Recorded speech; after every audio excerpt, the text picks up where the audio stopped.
1982년 신군부에 의한 독재 정권이 시작된 지 2년 후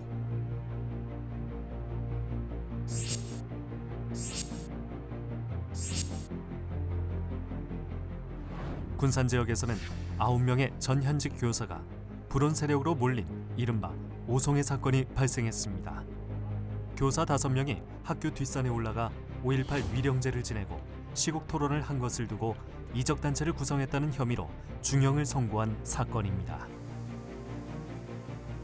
불온 세력으로 몰린 교사들은 불법 연행됐고 숨통이 끊길 듯한 고문과 가혹행위로 극심한 공포를 느꼈습니다.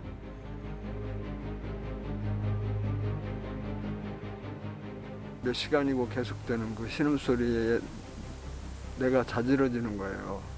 저러다 형 죽겠다. 쇠파이프를 집어넣고 이제 거꾸로 들고 물수건을 딱 덮고 막 주전자로 막 붓는 거야. 문학과 시를 논하던 순수한 교사들이 불온 세력으로 몰린 이유는 무엇일까? 40년이 지난 오늘 오송해 사건을 들여다봅니다.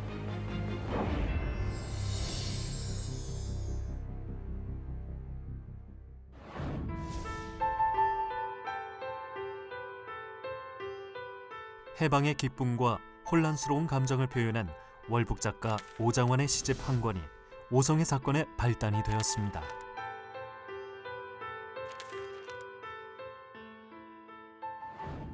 좀 아픈 추억입니다. 아픈 기억입니다. 추억이 아니라. 네. 그래서 지금도 뭘 들고 다니지 않습니다. 지금도. 행여나 이거 두고 내릴까. 1982년 11월 친구와 함께 군산에서 부안 가는 시외버스를 탔던 하영춘 씨. 선생님께 빌린 시집 한 권을 버스에 두고 내리면서 사건이 시작됐습니다. 선생님한테 갖다 드려야겠다고 이제 그 책을 받기는 했는데 맞아요. 말씀대로 이게 뭐지? 어떤 책이지? 하고는 이렇게 좀 열어보다가 둘이 쌓인 이야기가 많아서 이제 버스 타는 내내 이제 이야기만 하다가 네.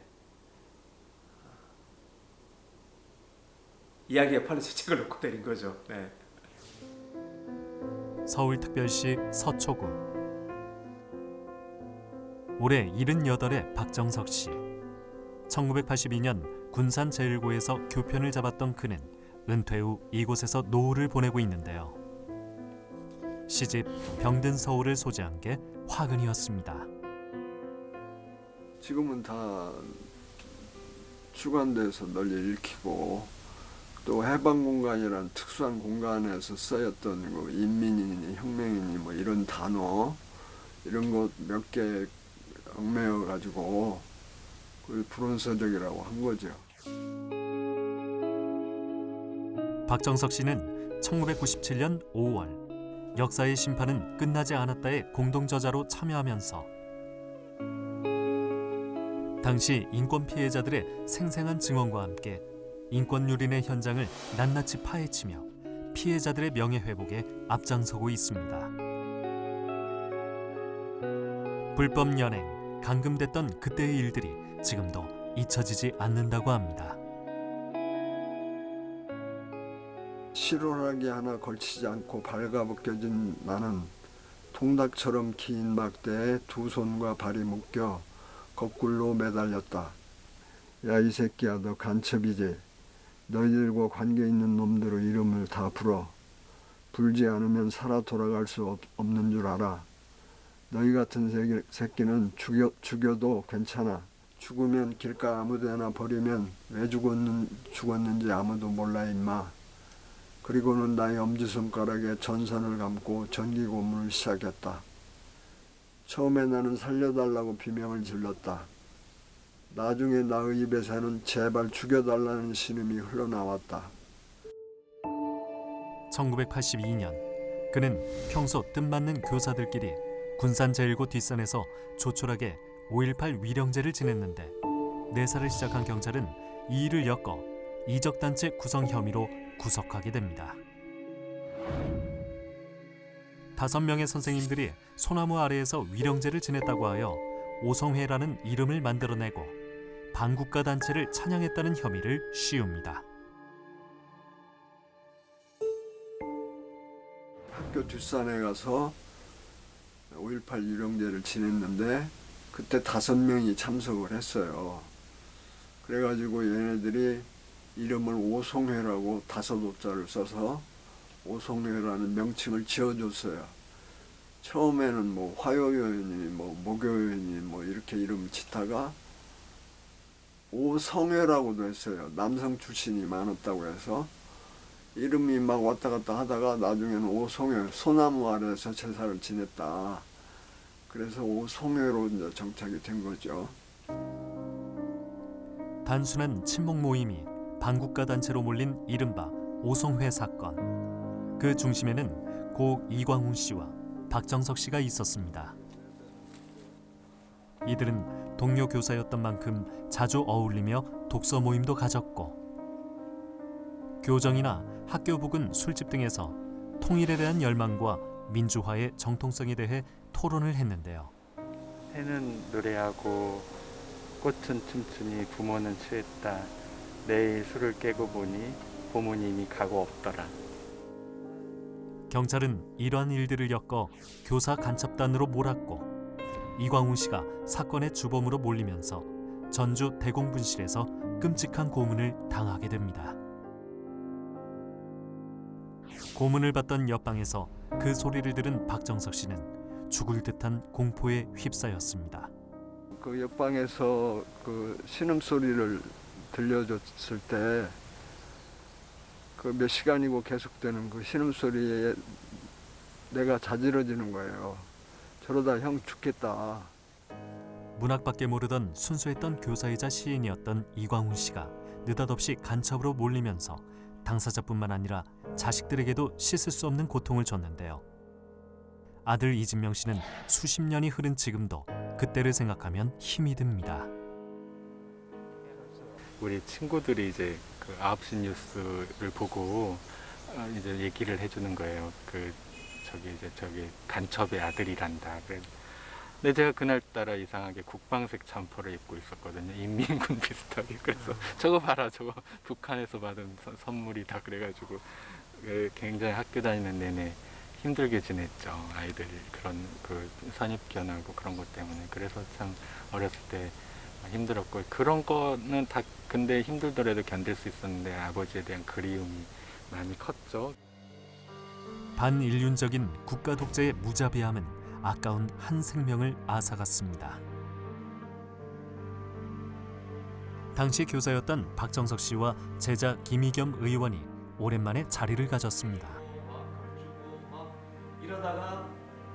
군산제일고를 졸업하고 당시 대학교 1학년이었던 김희겸 의원은 교사들의 대질 신문을 받기 위해 군산경찰서로 오라는 통보를 받았는데요. 선생님은 이제 한참 막 그 고문 당하고 이제 막 고초를 겪는 중에 이제 저희들도 이제 오라고 통지가 왔어요. 그래서 명춘이하고 저를 제일 먼저 불렀던 것 같아요. 네가 김의겸이야? 우리 말해주면 그런 식으로 하면서 이제 막 주먹으로 어디 뭐 가슴 뭐 배 뭐 이런 데를 이제 때려서 이제 확 이제 기선을 이제 확 제압을 한 거죠. 내가 제자들한테 빚을 졌지 왜.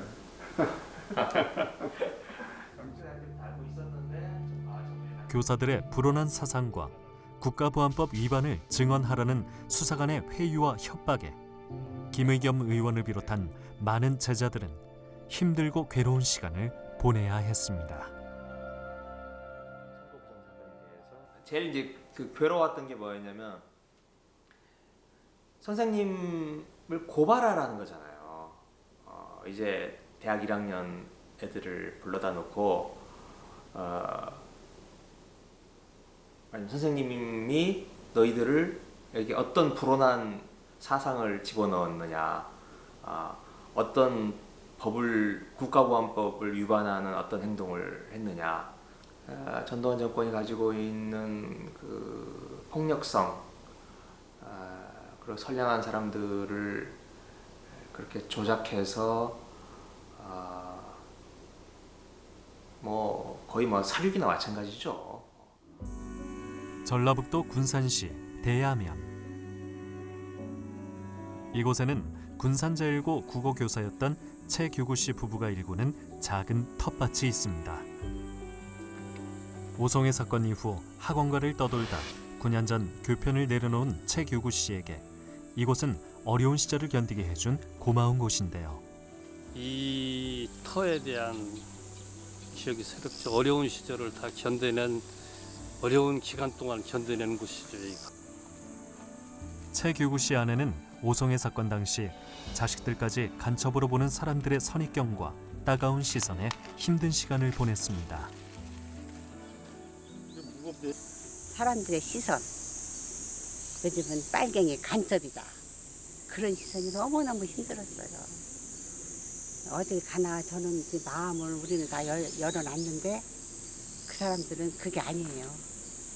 완전히 빨갱이 치고 간첩, 자식 그런 게가 너무나 힘들었죠.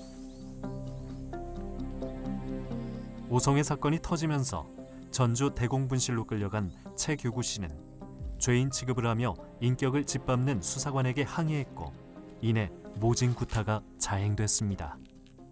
대공무시 지하실에 내려가서 무슨 그 메모지하고 볼펜하고 주면서 탁자 위에서 네가 무했는지 당시 무했는지 적으라고 기술을 하라고 그래서 근데 그 태도가 아주 기분 나빠요. 그래서 나는 당신들이 오락에서 내가 군산경찰서에 온 사람인데 갑자기 온 사람인데 무슨 내가 무슨 죄인이냐, 당신 태도가 왜 이러냐 항의를 했다가 막바로 몽땅 두드려 맞았습니다.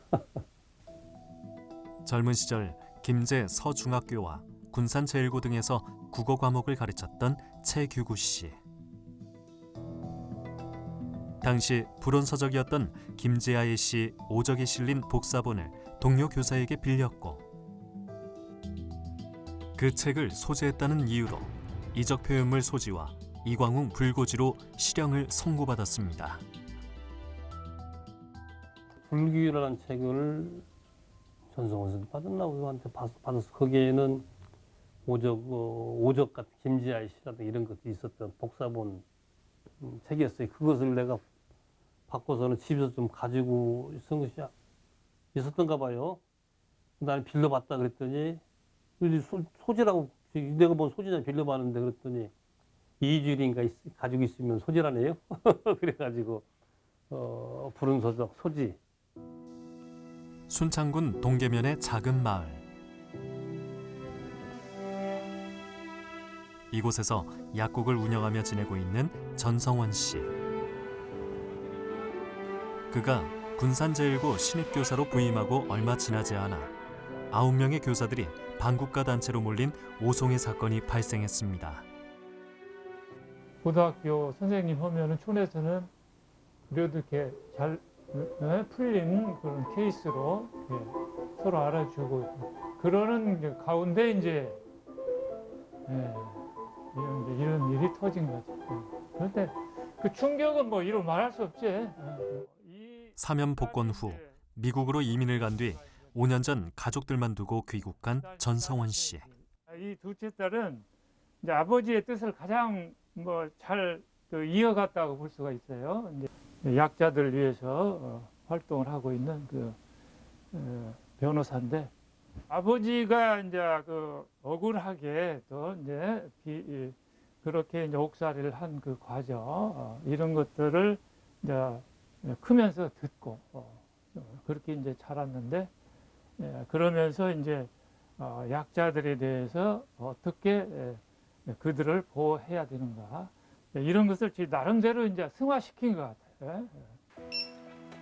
경찰은 구속영장이 발부될 때까지 가족들의 접견을 차단한 채 불법 감금한 상태에서 피해자들에게 가혹행위를 하고 허위 자백을 받아냈고 이들과 친분이 있었던 당시 KBS 남원방송국 과장이던 조성룡을 간첩단의 수괴로 지목하면서 영문도 모르고 끌려와 피고인이 됐습니다. 오송이를 설령 우리가 만들었다 하더라도 문제는 뭐냐면 우리가 공산주의를 거기서 무슨 뭐 찬양을 하거나 혁명을 일으키려고 이건 아니다 이 말이에요. 동네 사람 또는 이웃 사람들이 우리 집을 지나갈 때 무서워서 돌아서 이렇게 지나다니 그 얘기를 내가 나중에 들었어요. 그럴 때 그 부모님들의 심정 또는 동생들 어린 동생들의 심정은 뭐 찢어지고 말할 것이 없지. 그런 그 고통이 있었죠. 북한을 찬양 고무했다고 처벌한 행위들은 친한 동료 교사들 서너 명이 일상생활에서 가볍게 나눈 대화였습니다.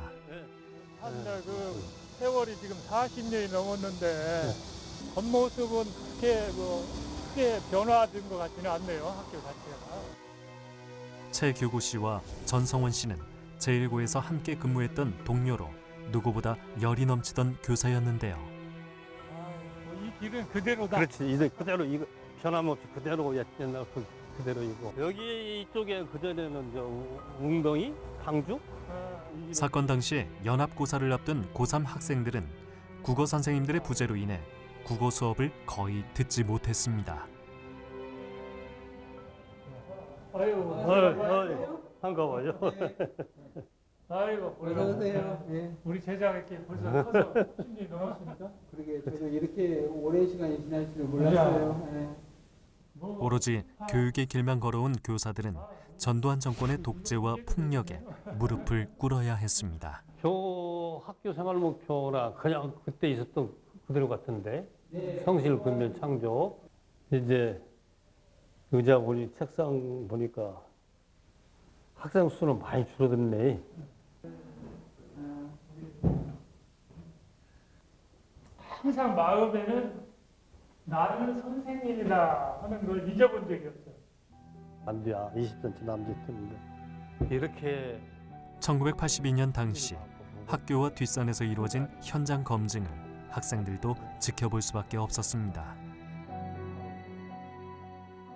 한 50m 전방에서 숨어서 지켜보는데 지금도 머릿속에 한 컷의 사진으로 남아있는 장면이 두 분의 선생님이 흰색 수의를 입으시고 보승줄에 양팔을 묶이시고 그리고 중앙현관으로 이렇게 들어가시는 모습이 정말로 힘이 없으셨거든요. 정말 지쳐서 그냥 겨우 걷는 그런 모습을 보면서 저희들은 큰 충격을 받았고요. 예상치도 못했던 사건. 교사들의 순수한 마음을 공안 당국은 북한을 찬양 고무했다는 억지 짜맞추기 사건으로 몰았고 무시무시한 대공분실에 끌려와 수사를 받고 증인으로까지 법정에 서야 했던 제자들과 학교에 대한 미안함은 지워지지가 않습니다. 그 당시에 우리 학교에 피해를 주고 우리 본의 아니게 그리고 학생들이 피해를 보고 이것에 대한 그 가슴 아픔은 나 개인뿐만 아니고 우리 선생님들을 진짜 전부 다 그 마음으로 살아가신다. 지금도 아마 그러실 거예요. 1980년 5월 군사 독재에 맞서 싸운 광주의 수많은 시민이 목숨을 잃었습니다. 이어 730 조치를 단행한 전두환 정권은 교사들의 감시 체제를 한층 강화했고 2년 뒤 오송의 사건이 발생하면서 선량한 교사들을 죄인으로 만들었습니다. 지식인으로서 진짜 부끄러웠어. 왜? 광주에서 그렇게 짓밟히고 당하고 죽어가고 하는 걸 아는데 이 아들은 발표를 않잖아. 그걸 알면서 우리는 할 수 있는 게 없는 거야. 너무나 답답하고 힘이 들어. 경찰은 당시 교사들이 이곳에서 정부가 금지하던 4.19 기념식과 5.18 위령제를 지내면서 북한을 찬양 고무했다고 주장했습니다. 거의 우리 무대에서 시간 나면은 같이 걷고 대화하고 그리고 이제 주막집에 들려서 시간 나면 술 한 잔씩 하고 낭만이 아주 많았죠. 그러나 당시 자리는 친한 교사들끼리 막걸리를 사들고 4.19 혁명과 5.18 광주 민주화운동 희생자를 추모하고 전두환 군부 정권에 대한 비판을 한 게 전부였다고 합니다. 40년의 세월이 흐른 지금 그 자리엔 운동시설이 들어섰습니다. 전에도 이거 한번 와봤어요. 내가 이제 그 장소를 기억해 놓으려고. 하여튼 땅 파는 미는 걸로 막 깎더라고. 엄청나게. 그래서 여기다 무엇을 지려고나 이제 했더니 지금 와 보니까 무슨 스포츠 센터 같지 않나요?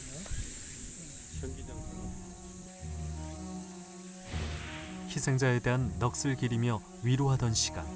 하지만 5명의 교사가 모인 이 자리는 국가보안법상 반국가단체 구성과 찬양고무죄를 받게 되는 증거로 사용됐고 훗날 이적단체를 모의했던 공간으로 변질됐습니다. 오송이라는 그 낱말을 맨 처음 누구한테서 들었는가 가만히 생각을 해보시라.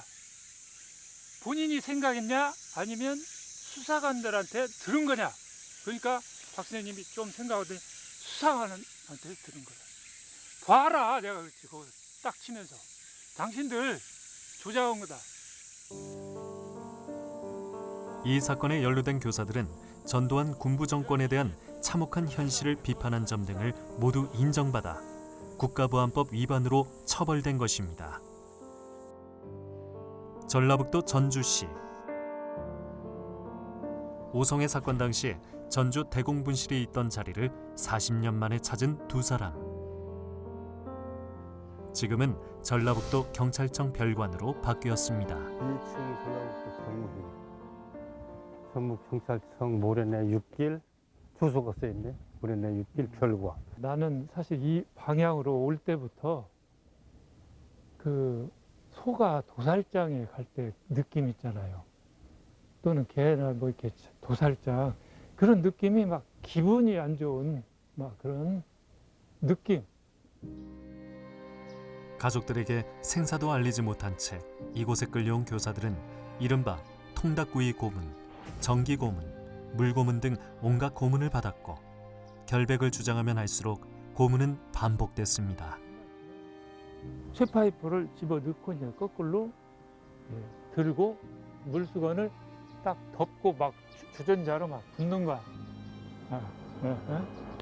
그러면 이제 숨을 못 쉬잖아. 그럼 막 죽는다. 근데 너 뭐 어디 이광이라고 동해안 가면서 접선 하지 않았냐 막 이제 이걸 나 같이 여행 갔으니까 그거 막 했다고 이제 살을 나게 했다고 이제 안 차고 안 했다고 또 이제 하고 이게 이제 반복이 되는 거냐 여기서.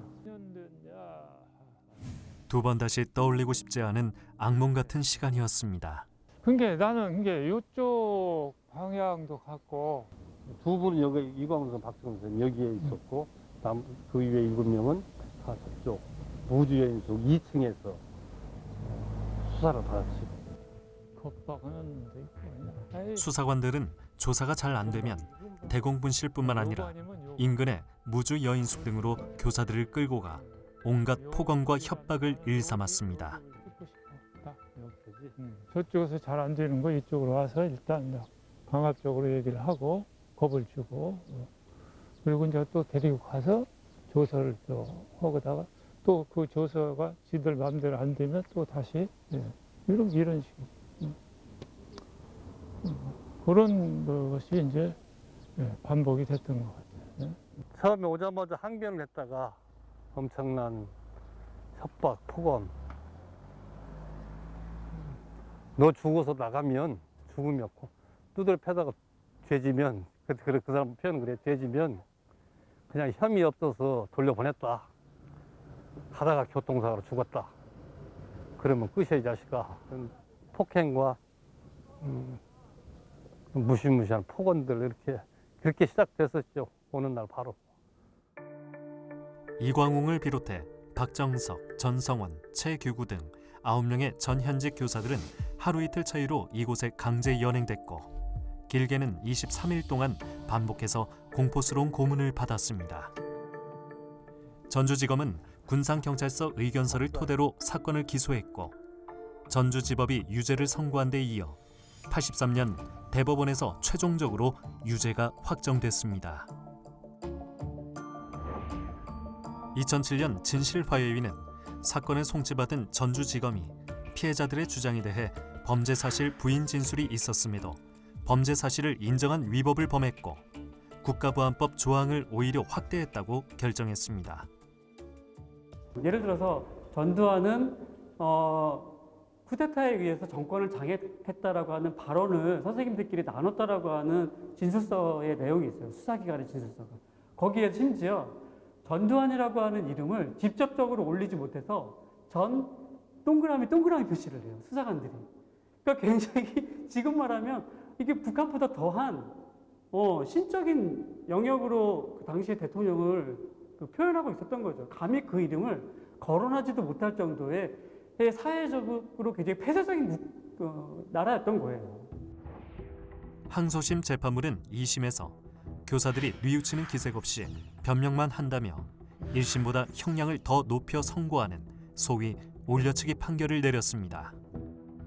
최초에 연행되었던 날짜 그리고 구속되었던 날짜 이런 것들만 봐도 실제로는 이 사람이 불법 감금이 있었는지 불법 연행이 있었는지에 대해서 판단할 수 있는데 당시에 모든 서류가 다 그렇게 이야기를 하고 있음에도 불구하고 이 재판부는 그 불법적인 수사에 대해서는 단 한마디도 얘기하지 않았던 거죠.